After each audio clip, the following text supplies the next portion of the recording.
Hey gang, welcome back to the garage for literally my biggest project yet. We have got a 1933 Walker-Turner lathe. Sit back, we've got a lot of projects ahead of us with this one. Between the lathe, the motor, we're gonna have to build a stand for this thing. I have no place in the garage for it, so we're gonna have to build a stand out of the scrap wood. A lot of fun coming up, big project.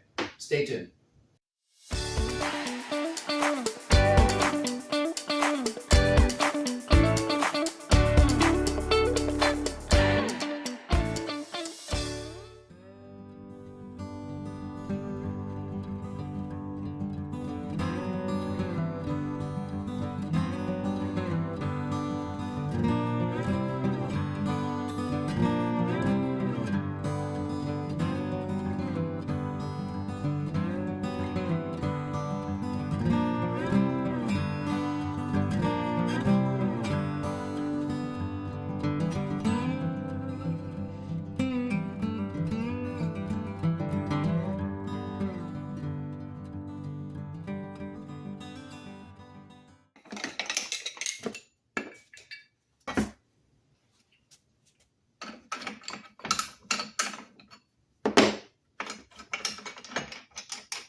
Yeah, it actually came out easier when I decided to clean all the gunk off of it and use some WD-40.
And this is why you don't over tighten set screws.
guys, we got about 60 or so individual pieces here that need washed and cleaned and degreased. I am not going to take you through that. I'm going to basically take them to the wash station and get them all cleaned up. And by that, I mean a bucket of soapy water outside to the hose. If you want to come along, I'll show you the first couple. Otherwise, I'm going to get all these cleaned up, degreased, and ready to strip some paint so we can prep them for the new color.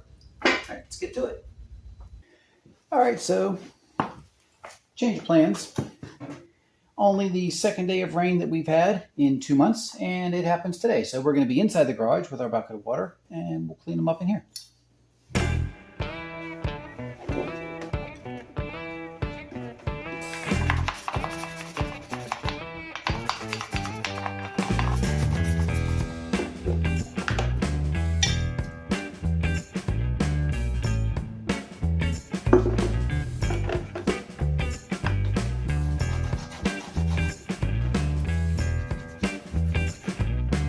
What do you think about that original color? Should we go back to that green?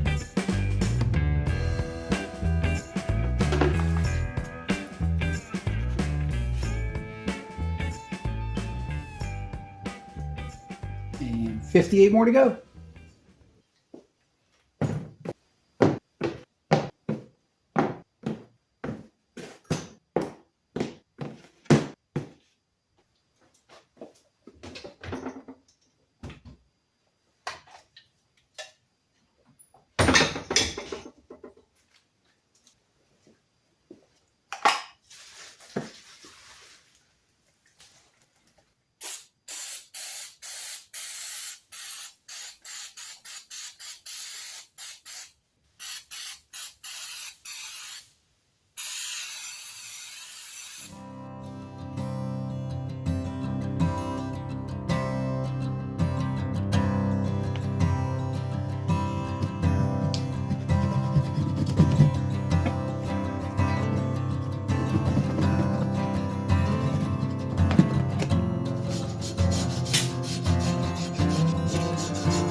I'm back to get this stuff out of the evaporust. Get it rinsed off, cleaned up, and see what she looks like.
Time to get some paint on these parts.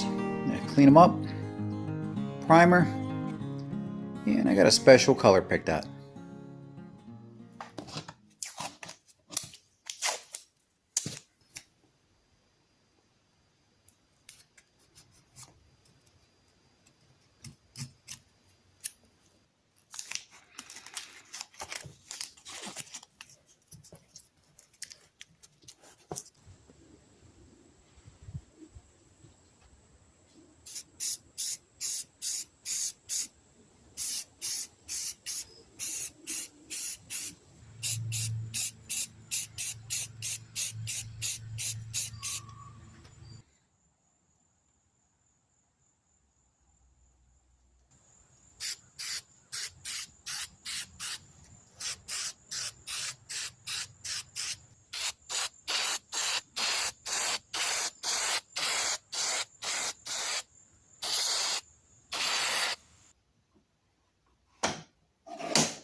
All right, so we could finally start working on some of these internal parts, cleaning them up.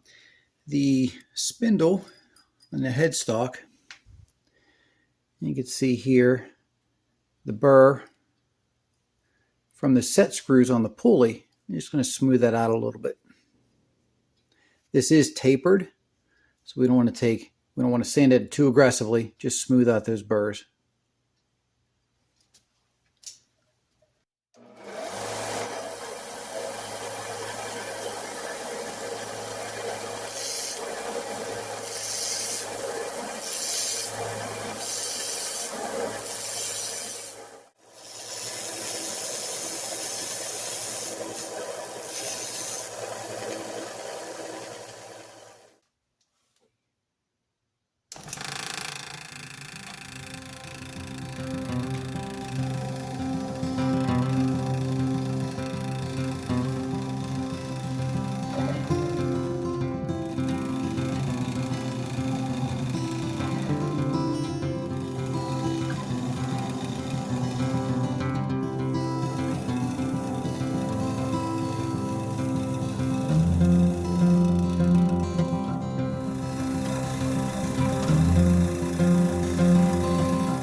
we're going to hit some of these parts with the fine conditioning belt just to polish them up as best we can so they turn and run the smoothest that they can.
All right, so here is the attachment for the headstock that holds the your work on the lathe. And it's got the 2 ears on the side. They're adjustable. They can be close in or farther out here. But in the center, there should be a centering point that screws in, and that is missing. So we're going to have to get into fabrication mode and make ourselves one. Okay, so that center point here, I'll throw a picture up if I can find one out of one of the old Walker-Turner catalogs, what it looks like.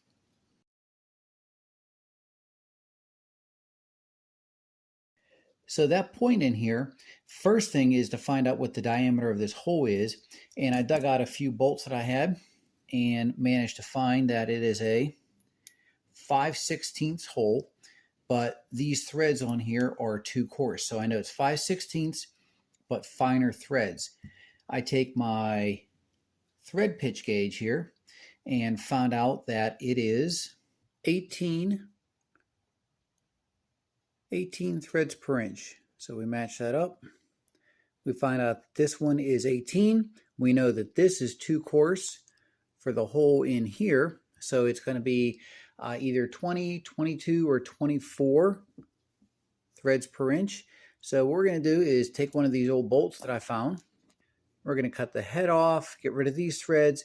We're going to use this part, the neck of the bolt. We're going to start with 24 threads per inch. We're going to use our tap and die set and put some new threads on there and see if it fits. Then if that works, we'll put this into our drill press and grind a point onto the end. All right, let's get to work.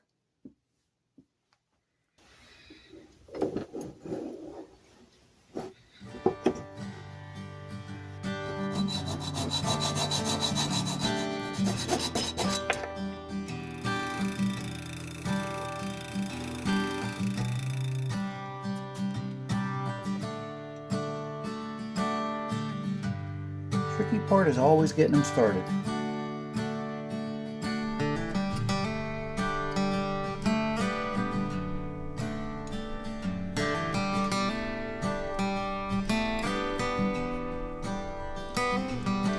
A little bit of oil.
All right, so we're back and we've pretty much got the lathe itself done. We want to address the motor now.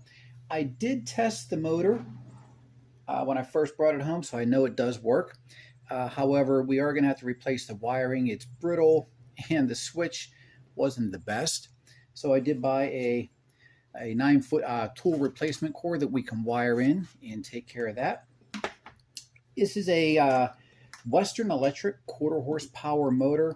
It dates to probably around 1920 or so. I was able to find it in some catalogs. Most of the paint, original paint, is still on here. I'd like to be able to save that paint if we can. If not, we can paint it. No big deal. So let's tear into this, get it torn down, cleaned up, and see what we're working with.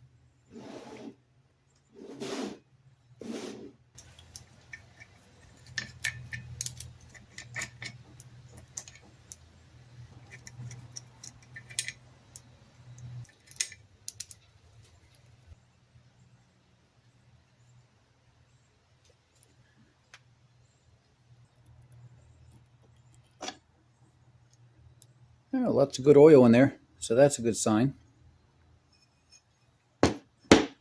That's what these little reservoirs are.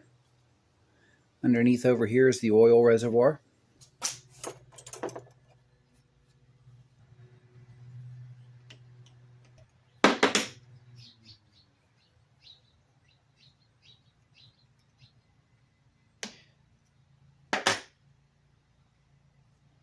There we go, there's one.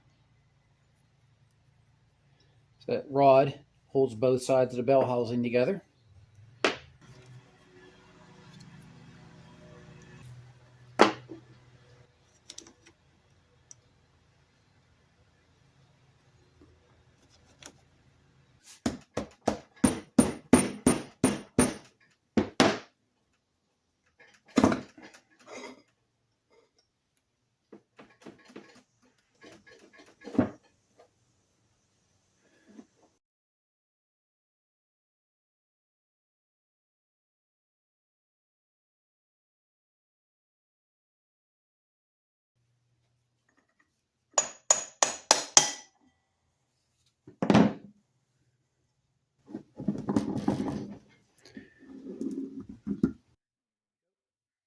All right, so just like the headstock on the lathe, there's some burrs from the pulley on the end of the shaft here.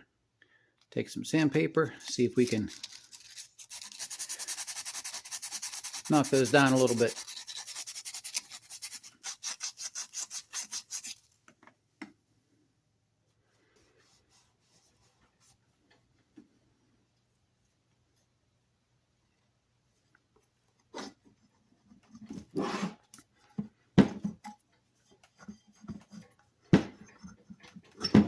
That's better.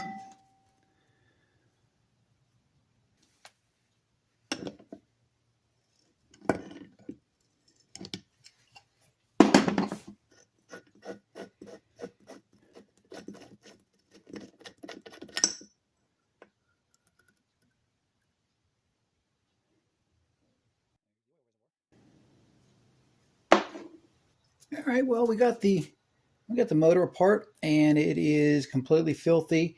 We're going to go through, we're going to degrease it, clean it up, come back and see if we have to do any painting.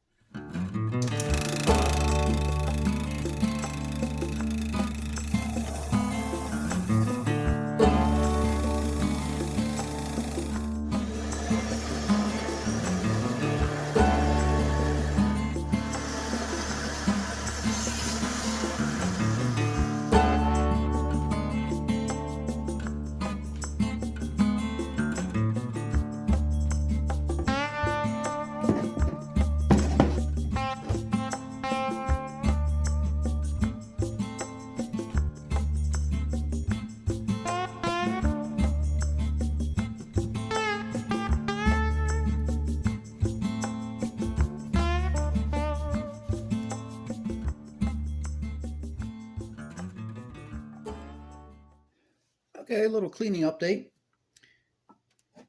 We got this nice and polished, cleaned up, got all the old paint off of it, That'll look sharp. The paint on the bell housings, little WD-40 degreasing, cleaning, and comes out pretty good. We still got to take care of the cord, but I think we can save the original paint. The other half I have polished already, and that is why we're going to save the paint. It looks fantastic. Love that vintage aged look to it. So put that together and we're going to be in business. All right, so time to get you caught up a little bit. We were going to replace the old wire with the new one that we got. When I took the old one out, this is what I got left. A bunch of crackling, old, no good wire. And the copper tabs, they're soldered to the copper tabs. They go into these holes here for the brushes. So I got these little copper sleeves here. We're going to take that copper sleeve, cut it, and make new little copper tabs to put at the end of the new wiring. Wish me luck.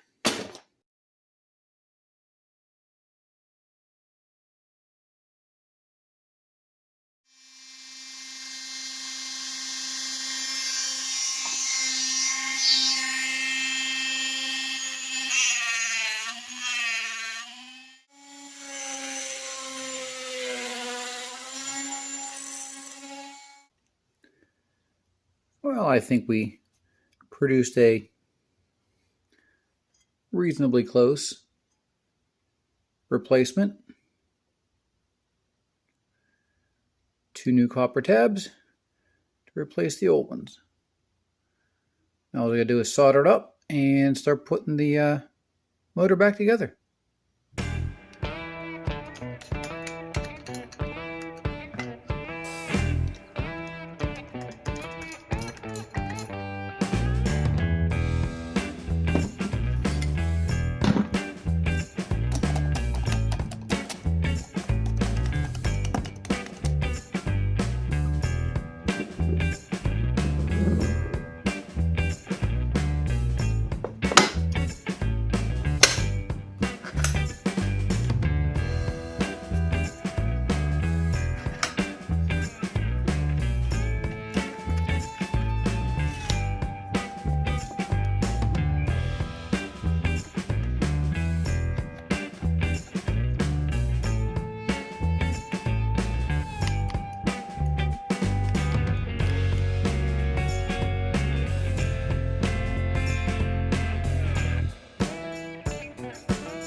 All right, the motor's back together.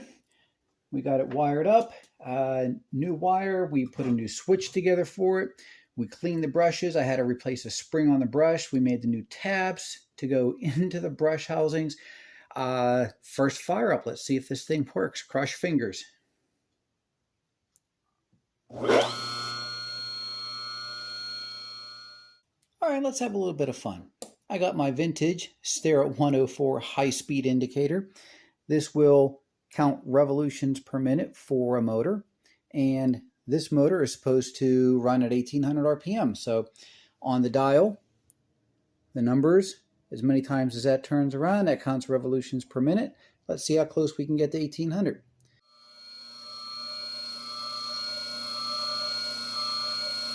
There's 200,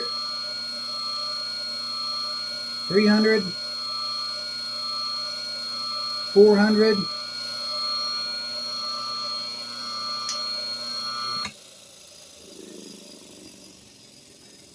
right, so we went around 400, went around 4 times, that's 400, plus looks like another 35. Calculator says 435. We did it for 15 seconds, so times 4 gives us 1740 RPMs. Now my timing could be a little bit off by time between when I hit start and got the indicator onto the motor, but 1740 is close to 1800. I'd say we're in good shape. Okay, so I did the test a couple more times, and the second time I got 1860, and the third time we went around 4 times plus another 55 revolutions in 15 seconds. That gives me 1820 revolutions per minute. So I'd say for a 1920 motor, we're averaging 1800 RPMs for all the different tests that I did. Pretty cool.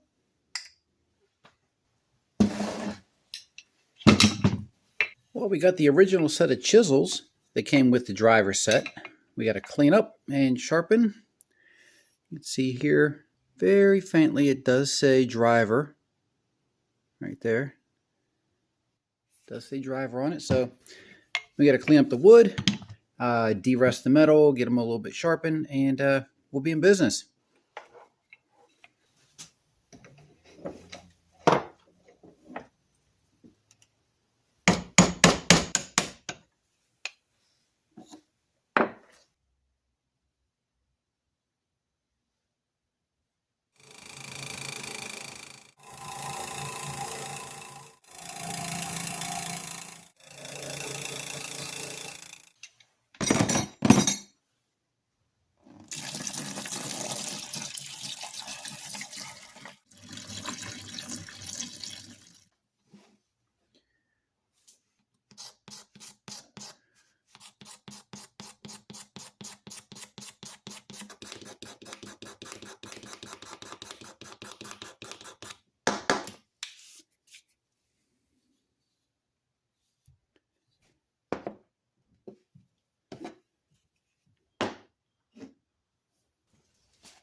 All right, so a little bit of surgery on one of these handles. It's got a pretty bad split in it.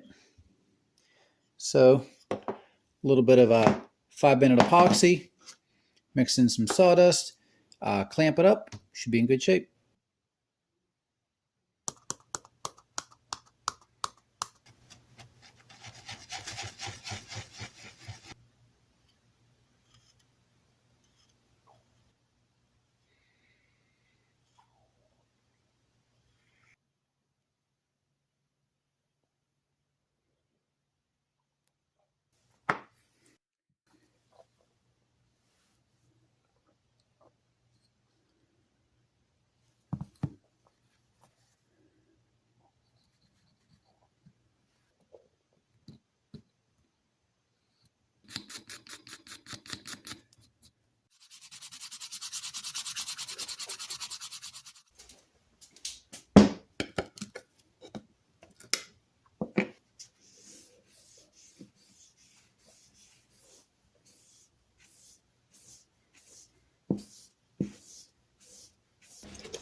Alrighty, gang, well, that about wraps up the restoration for this 1933 Walker-Turner Driver Lathe. I'm super excited the way it turned out, really proud of the work put into it.